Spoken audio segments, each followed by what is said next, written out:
Hey folks, got a few minutes here, and before I go get some pizza with my boy, or one of my boys. So one thing I wanted to talk about right quick is how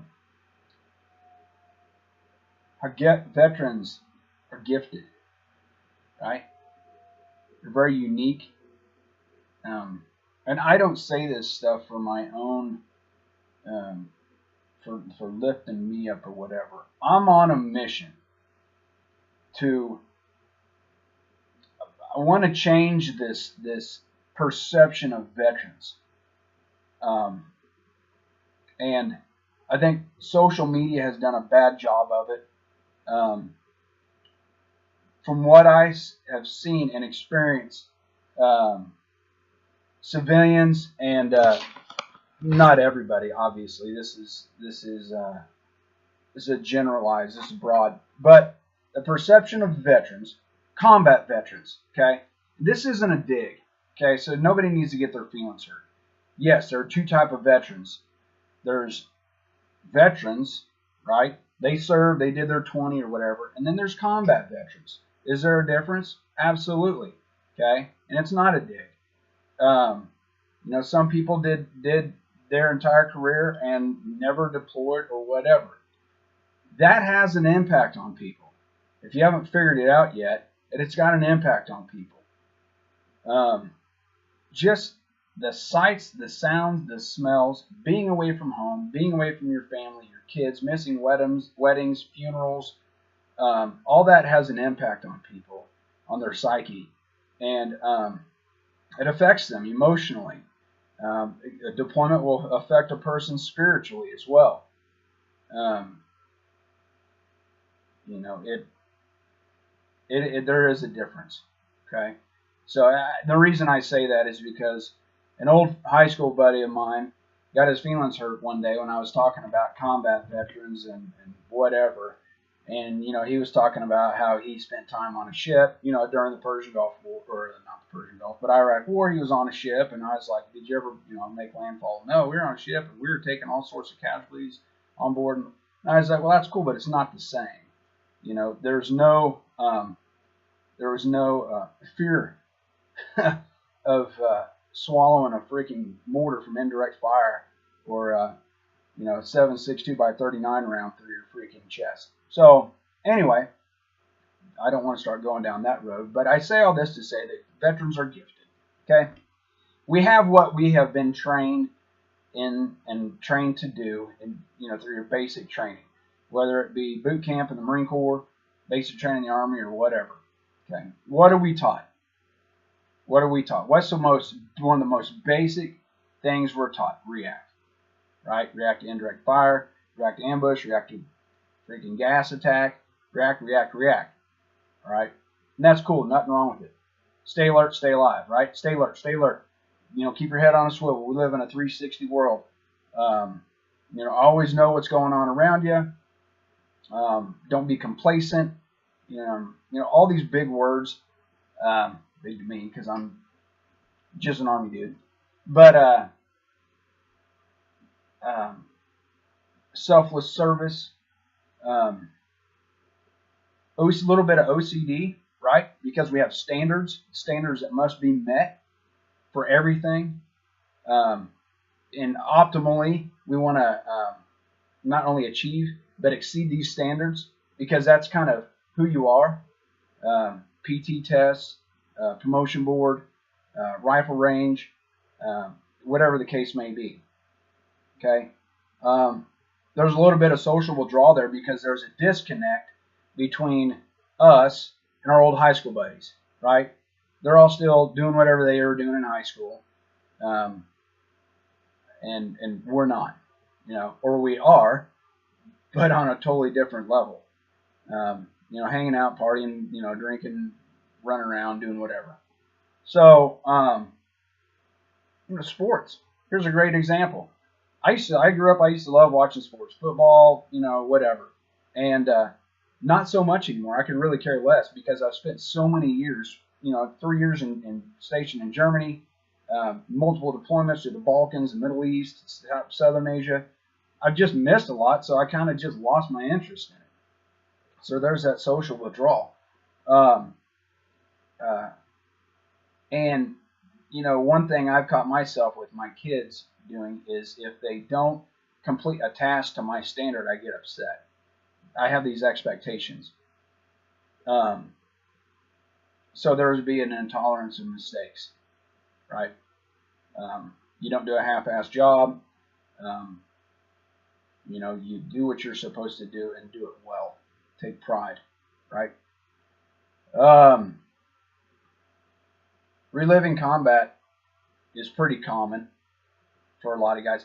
Walking through a parking lot and a diesel truck fires up its engine and has that distinct smell, that diesel smell, make you think. Like for me, one time I was walking through the parking lot, dude fired up a truck, and it reminded me of an M1 Abrams tank.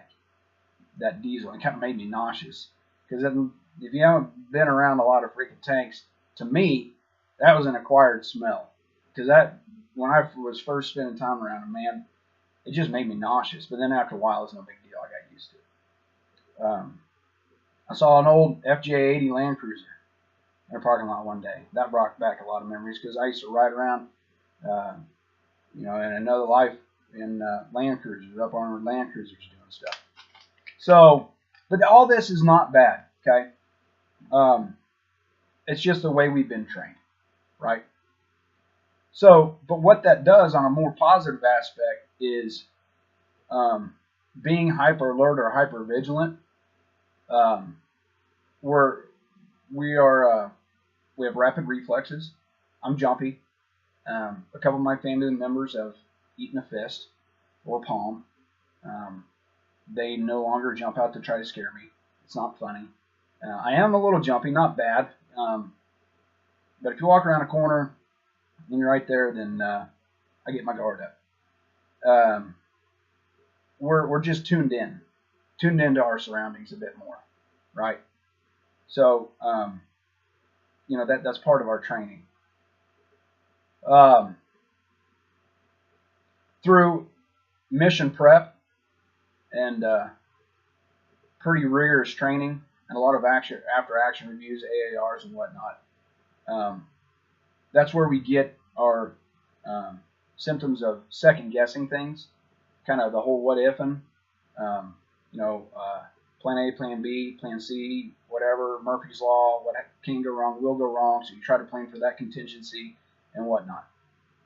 So that's kind of where we get that reliving of the scenario and attention to details and trying to minimize mistakes, really thinking things. A little bit of OCD, right? The whole anger bit, adrenaline, right? Never fail. The intensity you need to accomplish a mission. Doesn't matter if you feel good or not. Work's got to be done. The mission's got to get done. Your feelings, we don't have time for your feelings, right? Thoughts, input, opinions, but feelings, no. So there's an intensity to completing missions and getting things done and getting things done right. Being detached and being numb, okay? In combat, you don't have time to mourn. You have to compartmentalize these things. Excuse me. There's a time for humor, and there's a time for work. Sometimes that humor will come in to a situation that it shouldn't be there, but it's there as a defense mechanism, right? You're in a heavy gunfight, and somebody's always going to crack a joke. You know, in that lull, there's going to be a joke. There's going to be something.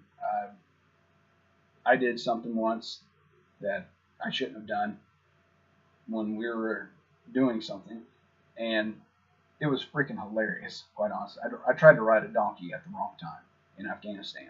Tried to mount it, hop on the back, and it bucked me off and whatever. But it was the wrong time for that. So when people get nervous, there's fear and whatnot.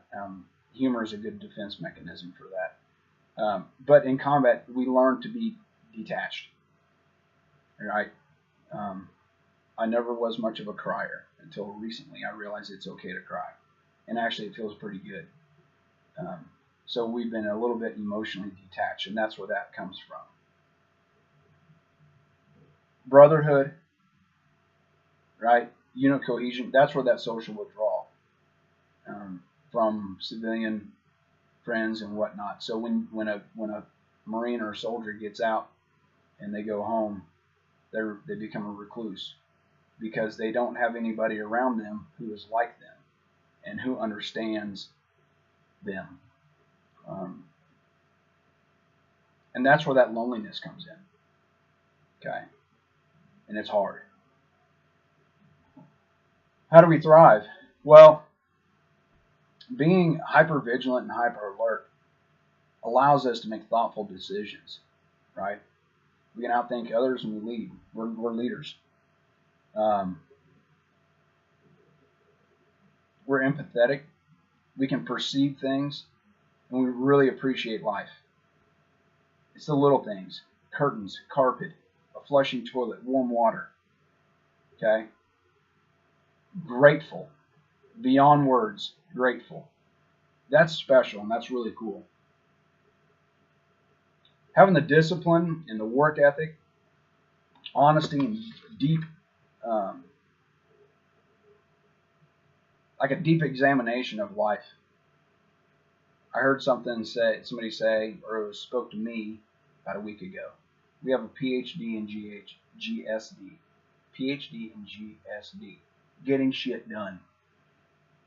I'm guilty of that. I tell my kids to do something, and they're trying to figure it out, work through it, taking a little longer because of my high expectations. And I'm like, just get out of the way, let me do it right quick. Knock it out. That's emotionally abusive. Not looking, taking from them the right to accomplish a task.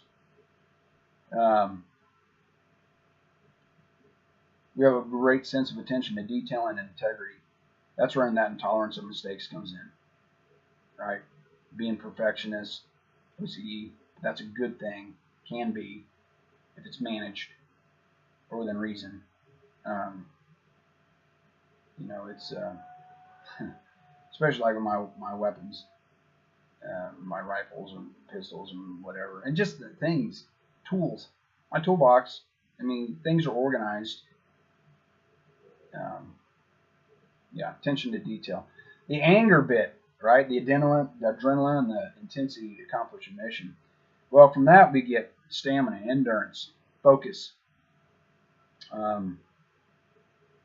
perseverance, persistence, commitment, personal strength. So, reliability. Okay?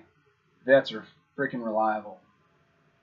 And if you're a vet and you don't think you are, you're wrong. You are. Right? The detachment, being numb, well, it gives us a level head and bearing and courage. Okay? Bravery. A lot of veterans really believe in the soldier, and like a warrior's creed, samurai, Shaolin monk.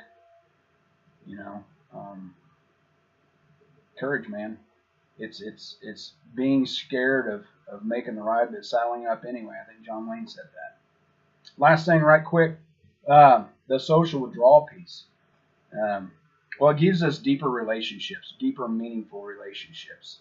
Okay, they're authentic. We have a greater sense of community. Loyalty is unreal. One of my buddies called me at 2 o'clock in the morning and said, "Bro, I need your help." And I would show up with 2 shovels, a bag of lime, and a case of beer, whatever. Doesn't matter. They need money. That's how we roll, man. Same blood, same mud. Or same mud, same blood, rather. Sorry. It's team. So, wrapping up, man. Vets are awesome. If you're a veteran, you're awesome. If you're a combat veteran, you're awesome. We're all awesome. Don't surround yourself with negativity. If you hang out with boozers and dopers, you're going to be a boozer or doper, chances are. Lead from the front, lead by example. We can change this. Everything that's going on in the world and the media sucks. Okay, we know that. But this perception, we can change this. Okay, clean up your Facebook, clean up your habits and your activities. Be a freaking winner, man. Pull yourself up by your bootstraps and seize the day. Coach, okay, you want a buddy of mine. Win the day, you know. Be awesome, man. We are awesome. And together, veterans, we can turn this ship around. This whole PTSD negative connotation is crap. Okay? It's not a syndrome and it's not a disorder. It's an experience. We've all had experiences. Okay? Good, bad, or indifferent. Doesn't matter. We've had experiences. But those experiences define who we are. Right? So, let's be awesome. We're here. We're thriving. We're still freaking here. Right? So let's make positive. Let's do some positive things. Reach out to your brothers and sisters. Okay? We can turn this nation. We can turn everything around. We have the power within us. There's a fire in us that is unique and like no other. All right? I love you guys. You're awesome. God bless America. God bless you and your families. That's it. I'm out.